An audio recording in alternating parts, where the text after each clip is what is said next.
नमस्कार, बहुत स्वागत है आप सभी का। मैं हूं अंजलि सिंह। आप देख रहे हैं अमर उजाला दी बोनस का सेविंग केंद्रित show passbook the saving show. RBI ने साल की आखिरी मौद्रिक नीति में रेपो रेट में 0.25% की कटौती कर दी है, जिससे एक बार फिर ब्याज दरों में कमी का रास्ता साफ हो गया है।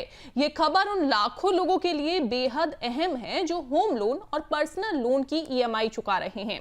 रेट कट का समय बैलेंस ट्रांसफर के लिए सबसे सही माना जाता है, क्योंकि इससे आप कम ब्याज दर पर नया लोन लेकर ईएमआई और कुल ब्याज लागत दोनों में बड़ी बचत कर सकते हैं। आज के शो में हम यही समझेंगे कि बैलेंस ट्रांसफर क्या होता है, क्या है ये बैलेंस ट्रांसफर, किसे करना चाहिए और इससे कितनी सेविंग्स हो सकती हैं। तो देखिए, हम जान लेते हैं ऑन द शो क्या बात करने वाले हैं और हम ये जानेंगे कि ऑन द शो देखिए किस तरीके से गहराई से अपने गेस्ट के साथ चर्चा करेंगे, किन किन पॉइंट्स पर। रेट कट के बाद क्या लोन ग्राहकों की, होम लोन ग्राहकों की जो स्ट्रेटेजी है वो किस तरीके से होनी चाहिए, इसके बारे में हम बात करेंगे। इसके अलावा हम बात करेंगे कि ईएमआई घटाने के लिए लोन बैलेंस ट्रांसफर कितना कारगर साबित हो सकता है। इसके अलावा बात होगी कि क्या है बैलेंस ट्रांसफर के चार्जेस और हिडन कॉस्ट। हिडन कॉस्ट भी देखिए आपको पता होनी चाहिए कि बैलेंस ट्रांसफर के चार्जेस क्या होती हैं, हिडन कॉस्ट क्या होती है। और साथ ही आखिर में हम ये भी बात करेंगे कि बैलेंस ट्रांसफर के लिए सही बैंक और रेट आपको किस तरीके से चुनने हैं। चलिए अब देखते हैं एक ऐसी बोरोवर की कहानी जिसने बैलेंस ट्रांसफर से अपनी ईएमआई में बड़ी कटौती की है। कानपुर के अनिल वर्मा ने 2021 में 40 लाख रुपए का होम लोन 9.1% ब्याज दर पर लिया था। उनकी ईएमआई करीब 36,000 रुपए थी। आरबीआई के रेट कट के बाद उन्होंने बैलेंस ट्रांसफर कराकर 8.1% पर नया लोन लिया। नई ईएमआई 33,200 रुपए हो गई, यानी हर महीने करीब 2,800 रुपए की बचत। पूरे लोन टेन्योर में ये सेविंग 9-10 लाख रुपए तक पहुंच सकती है। हालांकि उन्हें 12,000 रुपए की प्रोसेसिंग फी और लगभग 6,000 रुपए के अन्य चार्जेस देने पड़े। फिर भी कुल मिलाकर उन्हें लाखों रुपए का फायदा हुआ।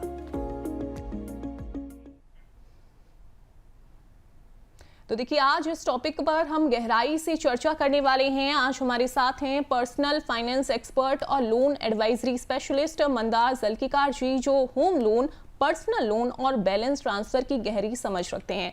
सर, बहुत स्वागत है आपका दे बोनस पर। जी शुक्रिया। सर, पहला सवाल मेरा यही रहेगा कि आरबीआई रेट कट के बाद जो मौजूदा लोन ग्राहक हैं उनकी स्ट्रेटेजी क्या होनी चाहिए? तो अगर आप पहली बार लोन ले रहे हो और अगर आप होम लोन लेने वाले हो, नया होम लोन लेने वाले हो, तो मेरे हिसाब से this is the right time, क्योंकि अभी internal as well as external factor, अगर हम लोग इकोनॉमी की बात करें तो काफी फेवर में है। तो और रिसेंटली आरबीआई ने जो रेपो रेट कम किया है, so almost all the banks and NBFCs ये भी सब अपना रेट ऑफ इंटरेस्ट रिवाइज करके उसमें 0.25% गिरावट करने की प्रोसेस में है। तो मेरे हिसाब से अगर आप नया लोन लेने वाले हो तो ये राइट टाइम है। आपको जल्द से जल्द, एक बार बैंक्स और एनबीएफसी रेट कम कर देते हैं तो आपको नया लोन लेना चाहिए। और अगर आप एग्जिस्टिंग बोरोवर हो, एग्जिस्टिंग आपका कोई होम लोन चल रहा हो, तो आपको ये देखना है कि आपका नया रेट ऑफ इंटरेस्ट, नया मतलब रेपो रेट कम करने के बाद आपका एग्जिस्टिंग बैंक आपको क्या नया रेट ऑफर कर रहा है, कितना आपका रेट कम कर रहा है वीज़ावी आप दूसरे बैंक, अगर मार्केट में दूसरे जो भी कोई बैंक्स और एनबीएफसीज है वो आपको कितना रेट ऑफर कर रहे हैं, वो आपको कंपैरिजन करना है। और अगर आपको नए bank substantial rate of interest offer कर रही है, मतलब डिफरेंस अगर आपका एग्जिस्टिंग बैंक में और नए बैंक में अगर सब्सटेंशियल रहेगा, तो आप आपका लोन ट्रांसफर करने के बारे में भी सोच सकते हो। बिल्कुल बिल्कुल सर। सर, इसी से जुड़ा हुआ मेरा अगला सवाल भी है कि अगर बैलेंस ट्रांसफर करना है किसी को, सबसे पहले तो हम यही समझेंगे कि आखिरकार ये होता क्या है बैलेंस ट्रांसफर, और किन तरह के लोन्स पर सबसे ज्यादा ये फायदेमंद साबित हो सकता है। तो आप लोन ट्रांसफर या बैलेंस ट्रांसफर की बात करें तो करने के लिए आप होम लोन या मॉर्गेज लोन, पर्सनल लोन और कार लोन भी कर सकते हो। लेकिन अगर फायदे के हिसाब से हम लोग देखते हैं तो होम लोन या मॉर्गेज लोन ट्रांसफर करना ही ज्यादा फायदेमंद होता है। उसका रीजन ये है कि as compare to personal loan और कार लोन, होम लोन और मॉर्गेज लोन का आपका जो अमाउंट रहता है वो काफी साइजेबल रहता है। और जब भी आप लोन एक बैंक से दूसरे बैंक में शिफ्ट करते हो तो आपका जितना लोन अमाउंट आउटस्टैंडिंग ज्यादा रहेगा और उसके कंपैरिजन में आपको नए बैंक में जितना डिफरेंशियल रेट में बेनिफिट मिलेगा उतना आपका सेविंग ज्यादा रहता है। तो अगर अच्छा खासा सेविंग करना है आपको तो आपका होम लोन आप दूसरे बैंक में शिफ्ट कर सकते हो, तो आपका काफी सेविंग हो सकता है, आप काफी ईएमआई और पैसा बचा सकते हो। बिल्कुल, काफ़ी आप जो अपना पैसा है वो बचा सकते हैं, सेविंग्स आप कर सकते हैं। लेकिन सर, ये रेपो रेट कट के बाद कौन से ऐसे बोरोवर्स हैं जिनको तुरंत बैलेंस ट्रांसफर कर लेना चाहिए? अगर आपका एग्जिस्टिंग लोन आपके बैंक में चल रहा है तो फर्स्ट एंड फॉरमोस्ट आपको एग्जिस्टिंग बैंक में ये चेक करना है कि उन्होंने आपका होम लोन पे रेट ऑफ इंटरेस्ट कम किया है या नहीं किया है। और अगर नहीं किया रहेगा तो मेरी सलाह ये होगी कि आप एग्जिस्टिंग बैंक में ही निगोशिएट करके वहां पे रेट कम करवा दीजिएगा, क्योंकि उससे आपके दो फायदे होते हैं। एक तो आपको नए बैंक में फिर से प्रोसेसिंग फीस या लीगल या वैल्यूएशन को चार्जेस पे करने का जरूरत नहीं है, आपको कोई भी एडिशनल डॉक्यूमेंटेशन करने का जरूरत नहीं पड़ेगा। लेकिन अगर आपकी एग्जिस्टिंग बैंक आपको beyond limit rate of interest नहीं ऑफर कर सकती है और एट द सेम टाइम दूसरे बैंक अगर आपको अच्छा खासा रेट ऑफ इंटरेस्ट ऑफर कर सकती है, तो वो केस में आप ट्रांसफर के बारे में सोच सकते हो। उसमें एक हम लोग जिसके थंब रूल के हिसाब से बोल सकते हो कि आप लोन ट्रांसफर करते समय आपको दो चीजें देखनी है कि आइडियली स्पीकिंग आपका एग्जिस्टिंग लोन अमाउंट आउटस्टैंडिंग कम से कम 50 लाख होना चाहिए या उससे ज्यादा होना चाहिए। और आप जब भी नए बैंक में लोन शिफ्ट करते हो तो आपका एग्जिस्टिंग बैंक का रेट ऑफ इंटरेस्ट और नए बैंक का रेट ऑफ इंटरेस्ट उसमें कम से कम 0.5% के आसपास अगर डिफरेंस रहेगा तो वो सिचुएशन में आप अगर लोन शिफ्ट करते हो तो नॉर्मली आपके लिए वो फायदेमंद होता है। बिल्कुल। और सर, क्या बैलेंस ट्रांसफर करते टाइम क्या कोई ऐसा बैंक है जो प्रोसेसिंग फी, लीगल फी या फिर वैल्यूएशन चार्जेस की डिमांड करता है? इसको किस तरीके से वैल्यूएट करना है सर? तो आपको ऑलमोस्ट हर एक बैंक प्रोसेसिंग फी, लीगल और वैल्यूएशन चार्जेस मतलब आपको चार्ज करेंगे। उसमें से प्रोसेसिंग फी ये एक पॉइंट है जहां पे आप बैंक के साथ निगोशिएट करके उसको जीरो भी कर सकते हो। लेकिन लीगल और वैल्यूएशन आपको चार्जेस पे करने पड़ते हैं, क्योंकि उसके लिए बैंक जो भी कोई सर्विस प्रोवाइडर लेती है वो सर्विस प्रोवाइडर को बैंक को वो पेमेंट करना होता है। तो लीगल और वैल्यूएशन में आप वेवर आपको मिलना थोड़ा मुश्किल है, लेकिन प्रोसेसिंग फी में आप बैंक के साथ में निगोशिएट करके बैलेंस ट्रांसफर में बिल्कुल उसको जीरो करवा सकते हो। बिल्कुल, तो प्रोसेसिंग फ़ी में आप नेगोशिएट ज़रूर करें अगर आप बैलेंस ट्रांसफ़र करवाने की सोच रहे हैं तो। सर, बैलेंस ट्रांसफ़र करवाना कौन कौन सी ऐसी सिचुएशंस होती हैं जिसमें काफ़ी ज़्यादा नुकसानदायक हो जाता है, प्रॉफिटेबल नहीं होता है? तो जैसे हम लोग ने थोड़ी देर पहले बात किया कि अगर आपका लोन अमाउंट बहुत ही कम रहेगा, आउटस्टैंडिंग अमाउंट की बात कर रहा हूं मैं, अगर आपका लोन अमाउंट आउटस्टैंडिंग मान लो 15 या 20 लाख के आसपास ही होगा और आपका एग्जिस्टिंग बैंक और नया बैंक इसमें अगर इंटरेस्ट रेट डिफरेंशियल की बात करें तो अगर वो सिर्फ 0.25 या 0.3 या 0.4 के आसपास होगा तो शायद से आपको वो मतलब ये फायदेमंद नहीं होगा। उसका एक रीजन ये भी है कि जब भी आप एक बैंक से दूसरे बैंक में लोन शिफ्ट करते हो तो आपको भले प्रोसेसिंग फी आप वेव भी कर देते हो या जीरो भी कर देते हो, लेकिन जैसा हम लोग ने थोड़ी देर पहले बात किया कि लीगल वैल्यूएशन और आपको गवर्नमेंट को भी सर्टेन चार्जेस पे करना होता है। तो ये सब पे करने के बाद अगर आपका कुछ अच्छा खासा सेविंग होता रहेगा तो फिर आपको लोन ट्रांसफर करने में मतलब आपके लिए वो फायदेमंद हो सकता है, नहीं तो आपके लिए वो शायद से फायदेमंद नहीं हो पाएगा। ये एक चीज है जो आपको ध्यान में रखना है। दूसरा चीज ये है कि अगर मान लो आपने 10 साल के लिए होम लोन लिया रहेगा और उसमें से समझ लो 8 साल तक आपने ईएमआई पे किया और अभी सिर्फ 2 ही साल बचे, तो वो सिचुएशन में भी आपको लोन ट्रांसफर करना ज्यादा फायदेमंद नहीं होगा।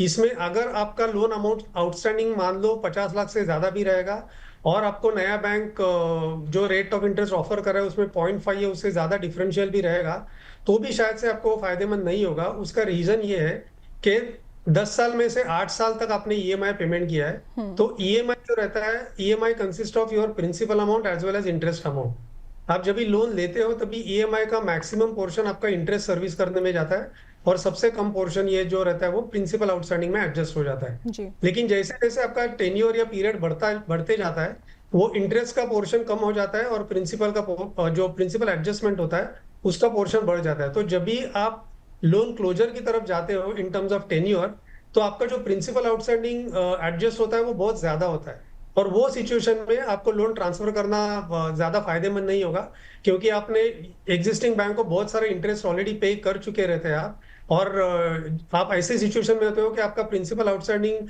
काफी फास्ट नीचे जा रहा है। तो वो सिचुएशन में भी लोन ट्रांसफर करना आपके लिए फायदेमंद नहीं हो सकता है। बिल्कुल। और सर अभी जो आपने बताया कि अगर किसी का 10 ईयर का अगर पूरा टेन्योर है, 10 साल तक के लिए उन्होंने होम लोन ले रखा है और 7-8 साल तक तो उन्होंने पूरा ईएमआई जो है वो दी है, अब उन बोरोअर्स के लिए तो बैलेंस ट्रांसफर ठीक नहीं है, तो क्या उनके पास ऑप्शन बचता है प्री पेमेंट का? बिल्कुल। अगर वो सिचुएशन में भी आपको या तो इंटरेस्ट कॉस्ट सेव करना है या तो आपको लोन जल्दी खत्म करना है, तो आप पार्ट प्रीपेमेंट का ऑप्शन बिल्कुल एक्सरसाइज कर सकते हो। आपको सिर्फ ये देखना है कि आपके लिए पार्ट प्रीपेमेंट के कोई चार्जेस नहीं रहेंगे। आजकल नॉर्मल सिचुएशन में कोई भी बैंक पार्ट प्रीपेमेंट चार्जेस नहीं मतलब बोरोवर को चार्ज नहीं करती, except on couple of occasions. But आपको आपका सैंक्शन लेटर चेक करना है, उसमें कोई भी बैंक आपको पार्ट प्रीपेमेंट के चार्जेस अगर नहीं लीवी कर रही है, तो आप बिल्कुल पार्ट प्रीपेमेंट का ऑप्शन एक्सरसाइज कर सकते हो, ताकि आपका प्रिंसिपल आउटस्टैंडिंग और जल्दी कम हो जाए और आपका लोन भी उतना जल्दी बंद हो सकता है। बिल्कुल। और सर अगर किसी ने बैलेंस ट्रांसफर करवा लिया है तो उसके बाद ईएमआई कम उसे रखनी है या टेन्योर कम रखने पर वो ज्यादा फोकस करे, कौन सा ज्यादा उसके लिए बेनिफिट देगा? तो जनरली स्पीकिंग एडवाइजेबल ये होता है कि आप आपका ईएमआई अमाउंट सेम रखिएगा और आपका जो रिमेनिंग टेन्योर होगा वो कम करवा दीजिएगा। उसका रीजन ये है कि आप जितना टेन्योर कम रखते हो उतना आप बैंक को इंटरेस्ट कॉस्ट कम पे करते हो और उतना जल्दी आपका लोन भी खत्म हो जाता है। तो normally speaking EMI amount same रखना चाहिए और आपका जो रिमेनिंग टेन्योर रहेगा वो कम करना देना चाहिए। बिल्कुल। तो ईएमआई सेम रखें और टेन्योर जो है वो आप उसे कम करवा लें, ये आपके लिए फ़ायदेमंद साबित हो सकता है बैलेंस ट्रांसफ़र के बाद। सर मैं आपके पास लौटूंगी, चूँकि अमर उजाला दी बोनस के अलग अलग प्लेटफॉर्म्स पर बहुत सारे दर्शकों के सवाल हमारे पास आ गए हैं, लेकिन मैं अपने दर्शकों को ये बता देती हूँ कि अगर आपको सवाल देखिए पूछना है तो आप कैसे सवाल पूछ सकते हैं, हमारे शो से कैसे आप जुड़ सकते हैं। बहुत ही आसान सा तरीका है हमसे जुड़ने का, अपने सवाल पूछने का। आपको पास लिखना है PASS, चूँकि ये पासबुक का शॉर्ट फॉर्म है, और उसके बाद आपको अपना सवाल टाइप करके भेज देना है 9354027995 पर। आपको इस व्हाट्सएप पर अपना सवाल भेज देना है। अगर आप व्हाट्सएप पर नहीं भेजना चाहते, आप यूट्यूब के जरिए भेजना चाहते हैं, तो देखिए पासबुक द सेविंग शो हमारा ये जो कार्यक्रम है, हमारा ये जो शो है, वहां पर आप जाइए उस पर और आप वहां पर कमेंट सेक्शन में आप अपना सवाल टाइप करके भेज दीजिए। इसके अलावा अन्य सोशल मीडिया प्लेटफॉर्म भी हैं जैसे कि फेसबुक और एक्स हैंडल, वहां से भी आप हमें अपना सवाल भेज सकते हैं। बहुत सारे दर्शकों के सवाल हमारे पास आ गए हैं, कुछ सवालों को हमने शामिल किया है अपने इस प्रोग्राम में। लखनऊ से संदीप मिश्रा का सवाल आया है, उनका पूछना है कि मेरी ईएमआई बहुत ज्यादा है, बैलेंस ट्रांसफर से कितनी कम हो सकती है सर? देखिए ये थोड़ा एक जेनेरिक सवाल है, तो इसके लिए उसका एग्जैक्ट जवाब देने के लिए मतलब we need to have facts and figures. तो इन्होंने ये तो इसमें मेंशन नहीं किया है कि उनका आउटस्टैंडिंग अमाउंट कितना है और उनका ईएमआई एग्जिस्टिंग भी कितना है, बट एक जेनेरिक इसका आंसर दे मतलब अगर मैं दे सकता हूँ, तो आपको ये देखना है कि आप एग्जिस्टिंग बैंक से नए बैंक में अगर लोन शिफ्ट कर रहे हो, तो आइडियली मिनिमम आपका 10 to 15% तो ईएमआई सेव होना चाहिए इन टर्म्स ऑफ परसेंटेज अगर बात करें तो, क्योंकि वो सिचुएशन में आपके लिए वो लोन ट्रांसफर करना फायदेमंद हो सकता है। बिल्कुल बिल्कुल। सर एक और सवाल आया है जयपुर से नेहा अग्रवाल का। नेहा अग्रवाल पूछ रही हैं कि अगर बैलेंस ट्रांसफर करवाना है तो पर्सनल लोन का भी क्या बैलेंस ट्रांसफर होता है? पर्सनल लोन का भी बैलेंस ट्रांसफर होता है, बट जैसा हम लोग ने थोड़ी देर पहले बात किया कि उसमें आपका खास ज्यादा सेविंग नहीं होता। इसके लिए नॉर्मली बैलेंस ट्रांसफर ये जो प्रोडक्ट ज्यादा पॉपुलर है वो होम लोन के लिए और मॉर्गेज लोन के लिए ज्यादा पॉपुलर है दैन पर्सनल लोन। बट अगर सिर्फ टेक्निकल इसका जवाब देना है ये सवाल का, तो आप पर्सनल लोन का भी बैलेंस ट्रांसफर कर सकते हो। बिल्कुल, पर्सनल लोन का बैलेंस ट्रांसफर हो सकता है, लेकिन इसमें सेविंग ज्यादा नहीं होती हैं। पटना से राकेश कुमार पूछ रहे हैं कि पुराने बैंक से एनओसी न मिले तो क्या करें? तो नॉर्मली पुराना बैंक कोई भी आपको एनओसी देने से इनकार नहीं कर सकता है, क्योंकि जैसे ही आपका वो बैंक में लोन क्लोज हो जाता है, as per RBI mandate within 15 days, 15 दिन के अंदर वो बैंक को आपको ओरिजिनल प्रॉपर्टी पेपर्स या जिसे हम लोग टाइटल डॉक्यूमेंट बोलते हैं, ओरिजिनल प्रॉपर्टी पेपर्स या टाइटल डॉक्यूमेंट आपको हैंड ओवर करना है along with NOC as well. NOC is no objection certificate, जिसको नो ड्यूज लेटर भी बोलते हैं। तो अगर किसी बैंक किसी ग्राहक को एनओसी देने के लिए इनकार कर रही है, तो उसका एक ही रीजन हो सकता है कि वो लोन या वो प्रॉपर्टी जो प्रॉपर्टी के सामने ये होम लोन चल रहा है, वो प्रॉपर्टी शायद दूसरा किसी लोन के लिए in the same bank cross collateralise किया होगा। तो आपको ये बैंक के साथ वो मतलब आपका जो एग्जिस्टिंग बैंकर रहेगा उसके साथ वो चेक करना है कि कहीं उन्होंने ऐसा तो नहीं किया है। और अगर वैसा नहीं रहेगा तो आपको कोई भी बैंक नो ड्यूज लेटर या एनओसी देने से इनकार नहीं कर सकती है, वो आपका हक है, आप उनसे बिल्कुल एनओसी ले सकते हो। बिल्कुल, तो एनओसी ले सकते हैं। राकेश कुमार, उम्मीद करते हैं आपको अपने सवाल का जवाब मिल गया होगा।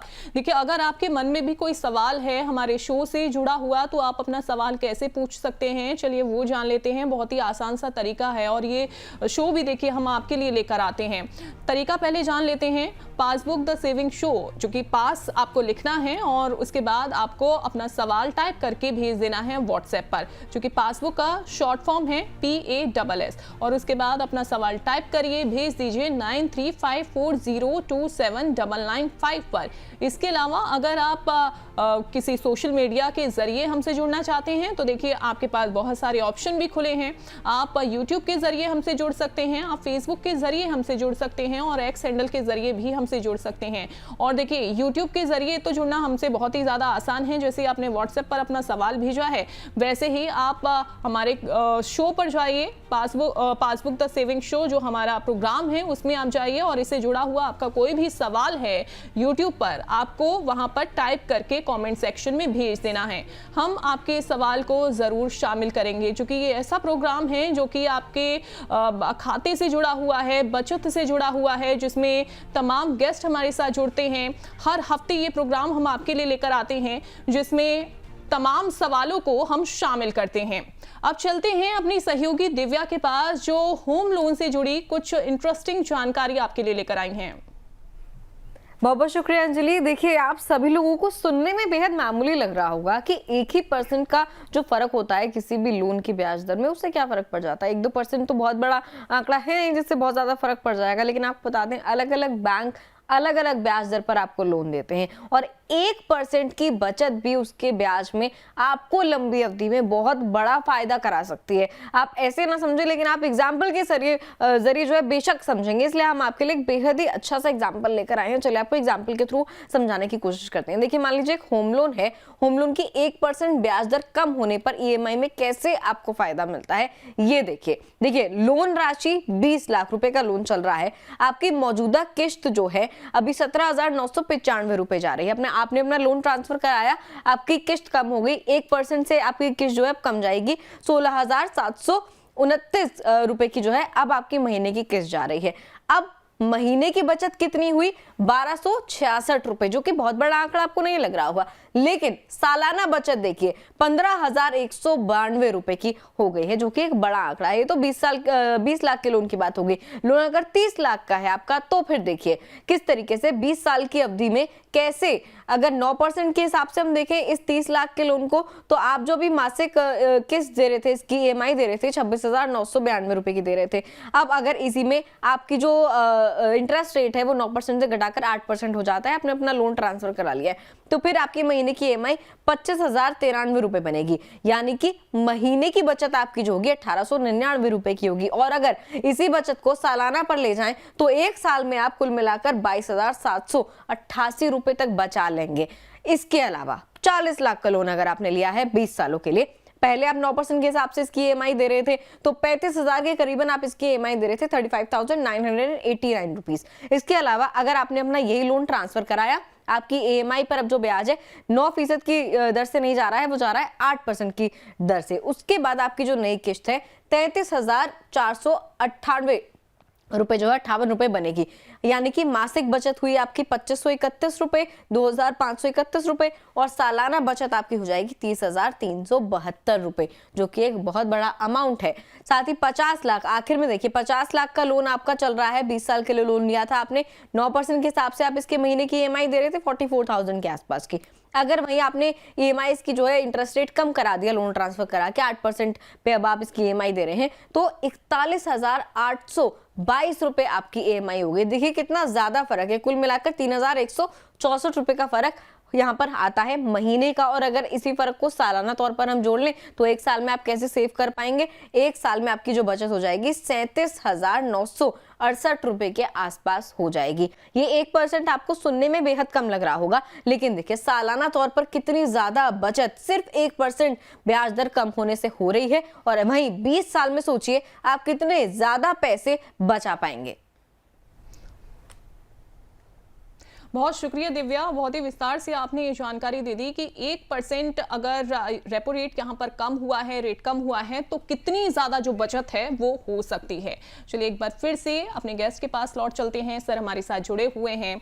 सर चूंकि बैंक ट्रांसफ़र की हम बात कर रहे हैं, लोन ट्रांसफ़र की हम बात कर रहे हैं, उसी से जुड़ा हुआ एक और सवाल कि क्या NBFC से बैंक में या बैंक से NBFC में ट्रांसफ़र करवाना सेफ है? काफी अच्छा सवाल है। सेफ के हिसाब से, अगर सेफ्टी के हिसाब से बात करें तो बिल्कुल सेफ है। मतलब ऑन सेफ्टी पैरामीटर्स तो कोई उसमें दिक्कत नहीं है, लेकिन जनरली स्पीकिंग अगर मैं एक जेनरिक स्टेटमेंट करूँ तो NBFC से बैंक में लोन शिफ्ट करना ज्यादा बेहतर रहेगा, या आपके लिए लॉन्ग टर्म के हिसाब से देखेंगे तो ज्यादा फायदेमंद रहेगा। उसका रीजन ये है कि बैंक के जो रेट ऑफ इंटरेस्ट रहते हैं वो NBFC से थोड़े कम रहते हैं, हमेशा ही कम रहते हैं। क्योंकि अगर मैं थोड़ी सी टेक्निकल बात करूं कि कोई भी बैंक या NBFC या फाइनेंशियल इंस्टीट्यूशन रहेगी, उनका जो रेट ऑफ इंटरेस्ट रहता है, जो रेट ऑफ इंटरेस्ट वो लोन पे कस्टमर्स को चार्ज करते हैं, वो उनका कॉस्ट ऑफ बोरोइंग्स पे डिपेंडेंट रहता है। और जो बैंक्स रहते हैं उनकी कॉस्ट ऑफ बोरोइंग NBFCs के कंपैरिजन में हमेशा कम रहती है, और उसी रीजन की वजह से वो जो अपने कस्टमर्स को लोन्स पे जो रेट ऑफ इंटरेस्ट चार्ज करते हैं वो भी NBFC के कंपैरिजन में कम रहता है। तो अगर फायदे के हिसाब से हम लोग बात करें तो NBFC से बैंक में लोन शिफ्ट करना आपके लिए ज्यादा फायदेमंद रहेगा। अगर आपको बैंक से NBFC में लोन शिफ्ट करना है तो अगर आप बैलेंस ट्रांसफर के ऊपर टॉपअप ले रहे हो और आप इतना अमाउंट टॉपअप अमाउंट चाहिए उतना बैंक अगर ऑफर नहीं कर सकती है, तो वो सिचुएशन में आप NBFC के बारे में सोच सकते हो। क्योंकि नॉर्मली स्पीकिंग NBFCs का जो मैं बोल सकता हूँ कि रिस्क एपेटाइट जो रहता है या उनके जो पॉलिसी या गाइडलाइन जो रहती है वो बैंक के हिसाब से थोड़ी सी लीनियंट रहती है। तो जहाँ पे कस्टमर को थोड़ा ज्यादा या एक्स्ट्रा फंडिंग की जरूरत रहती है तो most of the time NBFCs वो रिक्वायरमेंट फुलफिल करती है, और काफी बार बैंक वो रिक्वायरमेंट फुलफिल नहीं कर सकती। तो यही एक सिचुएशन है जहाँ पे बैंक से NBFC में लोन ट्रांसफर करना एडवाइजेबल रहेगा। बट अदरवाइज अगर मैं नॉर्मल स्टेटमेंट करूं तो NBFC से बैंक में लोन शिफ्ट करना लॉन्ग टर्म के हिसाब से फायदेमंद है। बिल्कुल, लेकिन सर क्या किसी और तरीके को कोई कॉम्प्लिकेशंस इसमें आ सकती हैं अगर बैंक से NBFC में ट्रांसफर कर रहे हैं तो? उसमें कॉम्प्लिकेशन नहीं आ सकती है, लेकिन कैसा रहता है कि काफी बार अगर हम लोग ट्रैक रिकॉर्ड देखें तो NBFCs का ट्रैक रिकॉर्ड ऐसा रहता है कि एज कंपेयर टू बैंक उनका जो रेट ऑफ इंटरेस्ट बढ़ता है उसका परसेंटेज और उसका बढ़ने का frequency as compare to banks थोड़ा सा ज्यादा रहता है। तो आपको सिर्फ ये ध्यान में रखना है, या आपको प्रोबेबली हर 3 महीने के बाद अगर आप बैंक से NBFC में जाते हो तो हर 3 महीने के बाद आपको ये चेक करना है कि आपका एग्जिस्टिंग रेट ऑफ इंटरेस्ट वो NBFC में क्या चल रहा है। सो बेसिकली आपको ट्रैक रखना है कि मेरा NBFC में मेरा रेट बहुत ज्यादा तो नहीं है ना, और अगर वो बहुत ज्यादा रहेगा तो वो सिचुएशन में आप अगेन बैंक के पास आपका लोन शिफ्ट करने के बारे में सोच सकते हैं। बिल्कुल, तो NBFC से बैंक में अगर आप ट्रांसफ़र करवाते हैं तो देखिए ये आपके पास सेफ ऑप्शन हो सकता है। सर अगर किसी को होम लोन का बैलेंस ट्रांसफ़र कराना है तो क्या इसका क्रेडिट स्कोर पर भी किसी तरीके का कोई असर पड़ता है? अगर पड़ता है तो इसे किस तरीके से फिर मैनेज करना है? तो लोन ट्रांसफर करने के बाद उसका सिबिल या क्रेडिट स्कोर के ऊपर कोई डायरेक्टली फर्क नहीं पड़ता। हाँ, अगर फर्क पड़ता ही हो तो वो निगेटिव फर्क पड़ सकता है, लेकिन वो एक ही सिचुएशन में जहां पे आप लोन ट्रांसफर करने के बाद या शिफ्ट करने के बाद नए बैंक में अगर आप EMI टाइम टू टाइम पे नहीं करते हो तो वो सिचुएशन में फिर सिर्फ आपका जो क्रेडिट स्कोर रहेगा वो एडवर्सली अफेक्ट हो सकता है। लेकिन अगर आप एग्जिस्टिंग एक बैंक से दूसरे बैंक में लोन शिफ्ट कर रहे हो और नए बैंक में भी अगर आपका रीपेमेंट एकदम क्लीन है विदाउट एक भी EMI बाउंस या एक भी डिफॉल्ट, तो उससे डायरेक्टली सिबिल स्कोर के ऊपर या क्रेडिट स्कोर के ऊपर कुछ इम्पैक्ट नहीं होगा। आपका पहले अगर सिबिल स्कोर अच्छा रहेगा, मान लो एक मिसाल के तौर पर अगर 780 रहेगा तो नए बैंक करने के बाद वो 780 या उसके आजू बाजू में ही रहेगा। सो उससे मतलब जस्ट बिकॉज आपने एक बैंक से दूसरे बैंक में लोन शिफ्ट किया उसके लिए आपका अगर क्रेडिट स्कोर बढ़ेगा या घटेगा तो ऐसा कुछ नहीं होता। ये सिर्फ एक चीज के ऊपर डिपेंड रहता है कि नए बैंक में आपका रीपेमेंट ट्रैक कैसा है। बिल्कुल बिल्कुल, यानी कि क्रेडिट स्कोर पर उतना ज़्यादा कोई असर पड़ने वाला नहीं है, ये भी एक सेफ ऑप्शन है। सर, ईयर एंड होने वाला है, अब ऐसे में लोन ट्रांसफर करने पर क्या बैंक किसी तरीके का कोई ऑफर दे सकते हैं? जी बिल्कुल। आपको पता रहेगा कि मार्च एंड जो फिनेंशियल ईयर का लास्ट मंथ रहता है, तो वो टाइम पे हर एक बैंक मतलब एंड ऑफ द डे हर एक bank is in the business of giving loans to their customers. तो खास करके मार्च महीने में बैंक नए कस्टमर्स एक्वायर करने के लिए या अट्रैक्ट करने के लिए काफी अच्छे रेट ऑफ इंटरेस्ट या प्रोसेसिंग फी या अदर चार्जेस में आपको ऑफर्स देती है। और मोस्ट ऑफ द टाइम आप मार्च एंड या for that matter September and या फेस्टिव सीजन की भी बात करें, तो वो जो रेट ऑफ इंटरेस्ट ऑफर करते हैं वो जेन्युइनली डिस्काउंटेड रेट ऑफर करते हैं। तो वो सिचुएशन में आप बिल्कुल या तो नया लोन लेने के बारे में सोच सकते हो, या तो आपका एग्जिस्टिंग लोन रहेगा। तो हम लोग ने जो थंब रूल के बारे में बात किया, तो वो थंब रूल में रखते हुए आप एग्जिस्टिंग लोन शिफ्ट करने के बारे में भी सोच सकते हो। बिल्कुल बिल्कुल सर। और सर, बैलेंस ट्रांसफ़र अगर किसी को करवाना है, उस टाइम पर किसी तरीके को कोई प्रोसेस में कॉम्प्लिकेशंस ना हो, कोई प्रॉब्लम ना आए, उसके लिए बोरोवर को कौन कौन से डॉक्यूमेंट पहले से ही रेडी रखने चाहिए? तो अगर आपको कोई आगे जाके कॉम्प्लिकेशन नहीं चाहिए और अगर आपको लोन भी आपका थोड़ा फास्ट ट्रैक बेसिस पे प्रोसेस करके सैंक्शन और डिसबर्स करना रहेगा, तो आपको बेसिक आपके जो प्रोसेसिंग के लिए डॉक्यूमेंट लगते हैं, आपके केवाईसी डॉक्यूमेंट, आपके इनकम डॉक्यूमेंट, बैंक स्टेटमेंट, इसके अलावा आपके प्रॉपर्टी पेपर्स के कॉपीज, और आपका एग्जिस्टिंग बैंक से आपको लिस्ट ऑफ डॉक्यूमेंट्स और फोरक्लोजर लेटर, ये दो डॉक्यूमेंट जरूरी है। क्योंकि ये दो डॉक्यूमेंट जब तक हम लोग नए बैंक में सबमिट नहीं करते, नया बैंक आपका लोन प्रोसेस करके सैंक्शन नहीं कर पाएगा, और जब तक सैंक्शन नहीं होता तब तक आपका ये लोन डिसबर्स नहीं हो पाएगा। तो अगर आपको प्रोसेस फास्ट करना है तो इंपॉर्टेंटली आपके प्रॉपर्टी पेपर्स के कॉपीज और एग्जिस्टिंग बैंक का लिस्ट ऑफ डॉक्यूमेंट्स और फोरक्लोजर लेटर, ये दो डॉक्यूमेंट्स आपको रेडी रखने हैं ताकि नया बैंक आपका जो रहेगा वो आपका लोन जल्दी से प्रोसेस कर सके। बिल्कुल, तो इन दो डॉक्यूमेंट्स को आप पहले से रेडी रखिए अगर आप प्लान कर रहे हैं आपका जो बैलेंस ट्रांसफ़र करने का, लोन ट्रांसफ़र करने का। फिक्स्ड रेट लोन और सिर्फ फ्लोटिंग रेट लोन, इन दोनों में से बैलेंस ट्रांसफ़र का रिस्क रिवॉर्ड कैसे अलग होता है?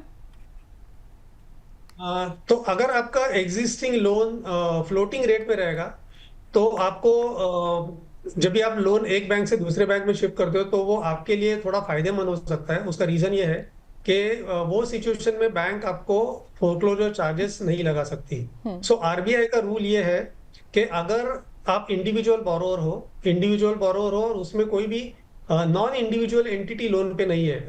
नॉन इंडिविजुअल एंटिटी का मतलब है कि या तो प्रोप्राइटरी कंसर्न, या तो पार्टनरशिप फर्म, या तो एलएलपी, या private limited company, deemed limited company, जिसको ओपीसी कहते हैं, one person company. So basically individual छोड़ के कोई भी एंटिटी अगर लोन पे नहीं है और आपका जो लोन चल रहा है, होम लोन की बात करें, वो फ्लोटिंग रेट ऑफ इंटरेस्ट में रहेगा, तो एज पर आरबीआई डायरेक्टिव कोई भी बैंक आपको फोरक्लोजर चार्जेस नहीं लगा सकती। लेकिन अगर आपका existing loan fix rate of interest में चल रहा है, अगेन हम लोग होम लोन की बात कर रहे हैं, अगर फिक्स रेट ऑफ इंटरेस्ट में चल रहा है और अगर वो इंडिविजुअल नाम पे भी रहेगा तो भी बैंक आपको फोरक्लोजर चार्जेस लगा सकती है। तो अगर आपका एग्जिस्टिंग लोन फिक्स रेट में चल रहा है और आप दूसरे बैंक में लोन शिफ्ट कर रहे हो और एग्जिस्टिंग बैंक अगर आपको फोरक्लोजर चार्जेस लगा रही है, तो आपको ये देखना है कि वो फोरक्लोजर चार्जेस कितना है, क्योंकि आप बेसिकली एक बैंक से दूसरे बैंक में इसके लिए लोन शिफ्ट कर रहे हो ताकि आपका पैसा बचे। लेकिन अगर शिफ्ट करने के प्रोसेस में एग्जिस्टिंग बैंक को ही आप अच्छा खासा अगर फोरक्लोजर चार्जेस पे करते हो, तो शायद से ये पूरा का पूरा एक्सरसाइज आपके लिए फायदेमंद नहीं हो सकता है। तो फिक्स रेट ऑफ इंटरेस्ट अगर आपका एग्जिस्टिंग लोन पे चल रहा है, तो आपको ये देखना है कि बैंक आपको कोई फोरक्लोजर चार्जेस नहीं लगा रही है। अगर वो कोई भी चार्जेस नहीं लगा रही है तो आप बिल्कुल दूसरे बैंक में शिफ्ट करने के बारे में सोच सकते हैं। बिल्कुल बिल्कुल। और सर, आप बहुत ही डिस्क्राइब करके सारी चीज़ें बता रहे हैं बैलेंस ट्रांसफ़र को लेकर, होम लोन को लेकर। कुछ सवाल भी हमारे दर्शकों के हमारे पास आ गए हैं, सवालों को हम अपने इस प्रोग्राम में देखिए शामिल कर लेते हैं। नोएडा से सवाल आया है पूजा सिंह का, उन्होंने पूछा है कि क्या सिविल स्कोर कम होने पर बैलेंस ट्रांसफ़र पॉसिबल है सर? जी, सिबिल स्कोर कम होने पर भी आप बैलेंस ट्रांसफर बिल्कुल कर सकते हो, लेकिन नई बैंक जो रहेगी, जो आपको लोन देने वाली है, जो आपका एग्जिस्टिंग लोन टेक ओवर करने वाली है, तो हर एक बैंक का जो रेट ऑफ इंटरेस्ट रहता है जो कस्टमर को ऑफर करते हैं, वो आपका सिबिल स्कोर के ऊपर डिपेंडेंट रहता है। तो अगर मान लो आपका अगर सिबिल स्कोर लेट से 781 प्लस रहेगा, तो मैं एक एग्जांपल दे रहा हूँ मिसाल के तौर पे, तो शायद से नया बैंक आपको 7.5 रेट ऑफ इंटरेस्ट ऑफर करेगी। लेकिन यही आपका सिबिल स्कोर अगर मान लो 700 रहेगा, तो इंस्टेड ऑफ 7.5 वो शायद से आपको 7.8 या 8% ऑफर करेगी, डिपेंडिंग ऑन हम लोग कौन से बैंक में वो लोन शिफ्ट कर रहे हैं और उनका रेट ऑफ इंटरेस्ट का प्राइसिंग मैट्रिक्स कैसा है। तो अगर आपका सिबिल स्कोर कम रहेगा, तो आप जब भी नए बैंक में लोन शिफ्ट कर रहे हो, तो आपको बहुत ज्यादा कॉम्पिटिटिव रेट नहीं मिलेगा, आपको शायद से थोड़ा सा ज्यादा रेट पे करना पड़ेगा। तो उसके लिए आपको ये देखना है, अगर हम लोग जो एग्जांपल की बात कर रहे थे, अगर वही एग्जांपल कैरी फॉरवर्ड करते हैं, तो अगर मान लो नए बैंक आपको अगर फॉर द टाइम बिंग 8% भी रेट ऑफ इंटरेस्ट चार्ज कर रही है, लेकिन अगर एग्जिस्टिंग बैंक में आपका रेट ऑफ इंटरेस्ट 9.25 या 9.5% रहेगा, तो शायद से फिर भी आपके लिए वो फायदेमंद रहेगा, again depending on your existing outstanding loan amount, क्योंकि ड्यूरिंग द प्रोसेस आप कम से कम 1.25 या 1.5% के आसपास रेट ऑफ इंटरेस्ट में सेव कर सकते हो। बिल्कुल। और सर क्या ऐसे सिचुएशन में जैसे कि सिविल स्कोर खराब हो, तो क्या थोड़ा सा वेट कर लें सिविल स्कोर थोड़ा सुधरने का और उसके बाद फिर बैलेंस ट्रांसफर करवाएं? जी बिल्कुल, ये इनफैक्ट बहुत अच्छा स्ट्रैटेजी रहेगा, क्योंकि एक शॉर्ट टर्म में ही आप अपना सिबिल स्कोर भी इंप्रूव कर सकते हो। सिबिल स्कोर बेसिकली कम क्यों होता है, उसकी रीजन हम लोग देखते हैं। आपका जो भी कोई एग्जिस्टिंग लोन रहेगा, फिर वो लोन भी हो सकता है, वो क्रेडिट कार्ड का ड्यूज भी हो सकता है। बिल्कुल। अगर वो आप टाइम पे नहीं करते हो, आपके ईएमआई बाउंस हो जाते हैं, आप अगर क्रेडिट कार्ड का जो ड्यू डेट रहता है वो मिस कर सकते हो, या तो मिनिमम ड्यूज भी पे नहीं कर रहे हो, तो उसका आपके सिबिल स्कोर के ऊपर इम्पैक्ट होता है। तो पहला चीज का आपको ये देखना है कि आपके जो भी कोई एग्जिस्टिंग लोन के ईएमआई रहेंगे और क्रेडिट कार्ड का जो पेमेंट रहेगा, वो आप ड्यू डेट पे कर रहे हो विदाउट फेल। और अगर आप ये over the period of time करते हो, तो आपका सिबिल स्कोर इंप्रूव होता है। अगर मान लो आपका एक ही एग्जिस्टिंग होम लोन रहेगा, जिसमें अगर आपका एक आध ईएमआई आगे पीछे होने की वजह से अगर आपका सिबिल स्कोर थोड़ा सा कम हुआ रहेगा, तो उसको इमीडिएटली अगर इंप्रूव करना है, तो फर्स्ट एंड फॉरमोस्ट आपको नो डाउट एग्जिस्टिंग लोन पे जो ईएमआई रहेगा वो तो टाइम टू टाइम पे करना ही है। बट आप एक दूसरा कोई छोटा सा लोन ले सकते हो। फॉर एग्जांपल, आपका अगर कोई बैंक में एफडी रहेगा, तो एफडी के सामने आप ओडी फैसिलिटी ले सकते हो, जो आपको हार्डली 3 या 4 दिन में मिल जाता है, और उसका इमीडिएटली आप इंटरेस्ट और ईएमआई सर्विसिंग चालू करके उसका अगर 1 या 2 ईएमआई टाइम टू टाइम पे करते हो, तो आपको आपका सिबिल स्कोर इंप्रूव होने में उसकी मदद हो जाएगी। और वो सिबिल स्कोर जैसे आपका इंप्रूव होता है, आप एक बैंक से दूसरे बैंक में आपका होम लोन भी शिफ्ट कर सकते हो, और वो जो अपने एफडी के सामने जो ओडी फैसिलिटी लिया रहेगा, वो भी इमीडिएटली क्लोज कर सकते हो। बिल्कुल।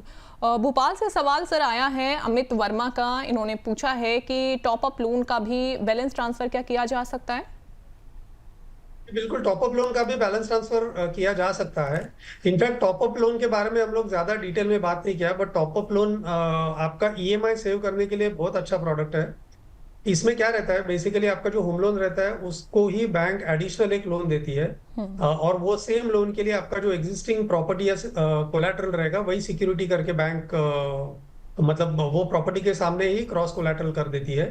तो आप जैसे टॉपअप ले लेते हो, और आपके अगर मान लो 2, 3, 4 एग्जिस्टिंग लोन चालू रहेंगे, होम लोन के अलावा सपोज आपका एक पर्सनल लोन भी चालू है, आपका एक कार लोन भी चालू है, प्लस आपके अगर क्रेडिट कार्ड के ऊपर ड्यूज भी बहुत ज्यादा है, और आप उसका मिनिमम अमाउंट ड्यू जो रहता है उसका ही पेमेंट कर रहे हो, तो इनफैक्ट टॉपअप आपके लिए बहुत फायदेमंद हो सकता है, क्योंकि वो टॉपअप लेके आप personal loan, car loan, credit card, ये सब मतलब पे ऑफ कर सकते हो, और आपका सिर्फ होम लोन और टॉपअप लोन, ये 2 ही लोन आपके चालू रह सकते हैं। और ड्यूरिंग दिस प्रोसेस हम लोग ये प्रोसेस को डेट कंसोलिडेशन बोलते हैं। ड्यूरिंग दिस प्रोसेस आपका पर्सनल लोन, कार लोन और क्रेडिट कार्ड का ड्यू जो रहेगा, वो पूरा का पूरा जब भी बंद हो जाता है, तो आपके पास जो डिस्पोजेबल इनकम आपका रहेगा वो काफी बढ़ जाता है, क्योंकि वो जो आप एग्जिस्टिंग पर्सनल लोन या कार लोन के जो ईएमआई भर रहे हो, आप टॉपअप लेके वो जो दोनों तीनों लोन जब भी बंद कर देते हो, तो आगे जाके वो ईएमआई आपको दूसरे बैंक में भरने की जरूरत नहीं पड़ती, तो आपके पास जो फंड्स रहते हैं वो फंड्स काफी अच्छे खासे अवेलेबल रहते हैं, और ये प्रोसेस में आप आपका लिक्विडिटी पोजीशन भी काफी इंप्रूव कर सकते हैं। बिल्कुल। तो बैलेंस ट्रांसफर किस तरीके से होता है और साथ ही इसमें कौन कौन से डॉक्यूमेंट्स की ज़रूरत पड़ती है, इस बारे में तो सर हमने जान लिया। अगर मान लीजिए कोई बैलेंस ट्रांसफर करवाने की सोच रहा है, तो इसमें कितना टाइम लगता है? क्योंकि इसी से जुड़ा हुआ अगला सवाल हमारे पास आया है हमारे दर्शक का, मेरठ से शालिनी गुप्ता, ये पूछ रही हैं कि बैलेंस ट्रांसफर में समय आखिरकार कितना लगता है? तो जनरली स्पीकिंग आप अगर मतलब सब डॉक्यूमेंट्स बैंक के पास सबमिट कर देते हो ऑन डे वन, तो समझ लो जनरली 8 से 10 दिन में बैंक आपका प्रोसेस कंप्लीट करके आपको सैंक्शन लेटर इशू कर सकती है। उसके बाद नॉर्मली 4 या 5 दिन में बैंक आपका बैलेंस ट्रांसफर वाला डिसबर्समेंट कर सकती है। मतलब the process happens in 2 tranches, मतलब 2 विभाग में उसका डिसबर्समेंट होता है। पहला डिसबर्समेंट जो रहता है वो आपका एग्जिस्टिंग बैंकर के नाम पे हो जाता है। आपका एग्जिस्टिंग बैंक का लोन बंद हो जाता है।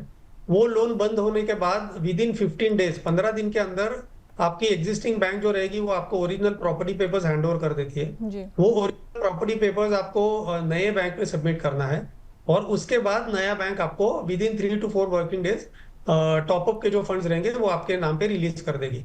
तो अगर हम लोग एंड टू एंड ये प्रोसेस की बात करते हैं तो समझ लो 1 महीने के अंदर अंदर ये पूरा प्रोसेस कंप्लीट हो सकता है। बिल्कुल। तो उम्मीद करती हैं आपको अपने सवाल का जवाब मिल गया होगा। सर, लोन कंपैरिजन करते टाइम कौन कौन से हिडन चार्जेस अक्सर जो कस्टमर हैं वो भूल जाते हैं?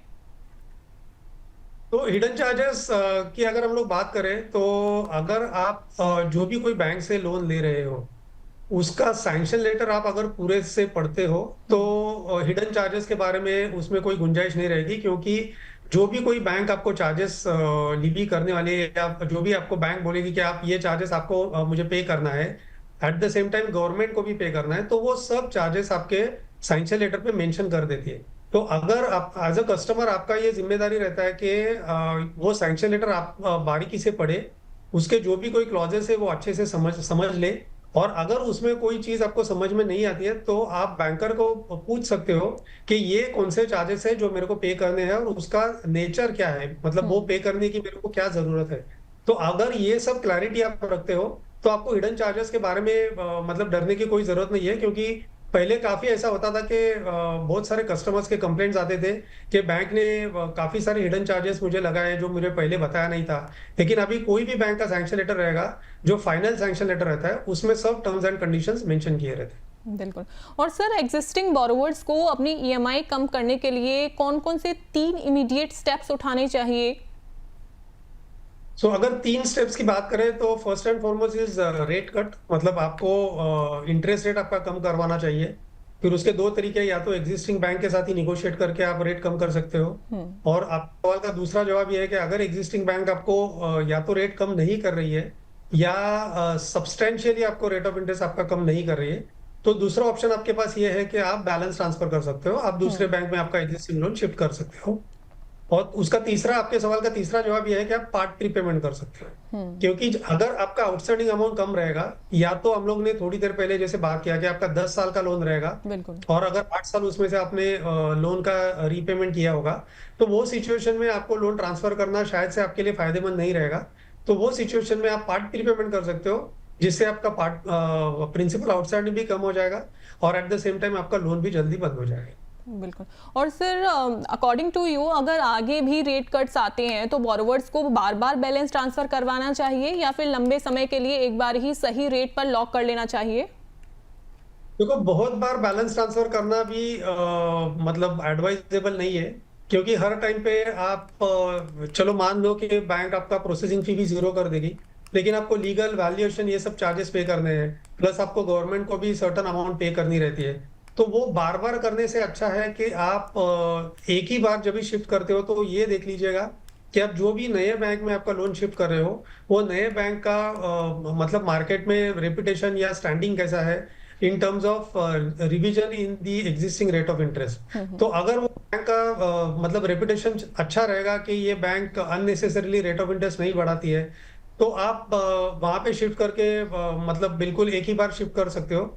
लेकिन हैविंग सेड दैट, जैसा हम लोग ने थोड़ी देर पहले बात किया था कि आफ्टर एवरी 3 मंथ्स और मैक्सिमम एवरी 6 मंथ्स आपको ये बिल्कुल चेक करना है कि आपका एग्जिस्टिंग होम लोन पे रेट ऑफ इंटरेस्ट कितना चालू है, और अगर वो रेट ऑफ इंटरेस्ट और मार्केट में जो एग्जिस्टिंग बैंकर्स दूसरे जो बैंक है वो आपको जो रेट ऑफ इंटरेस्ट ऑफर कर रही है उसमें अगर बहुत ज्यादा गैप रहेगा तो आप वो सिचुएशन में बैलेंस ट्रांसफर करने के बारे में सोच सकते हो।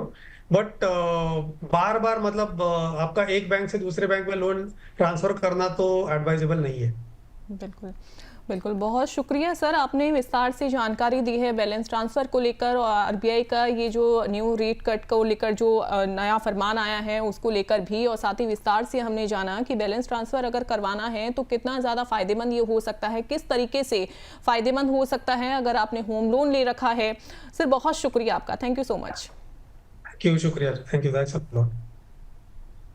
तो आज हमने जाना कि आरबीआई की 0.25% रेट कर सिर्फ ईएमआई कम करने का मौका नहीं देती है, बल्कि बैलेंस ट्रांसफर के जरिए लाखों रुपए बचाने का रास्ता भी खोलती है।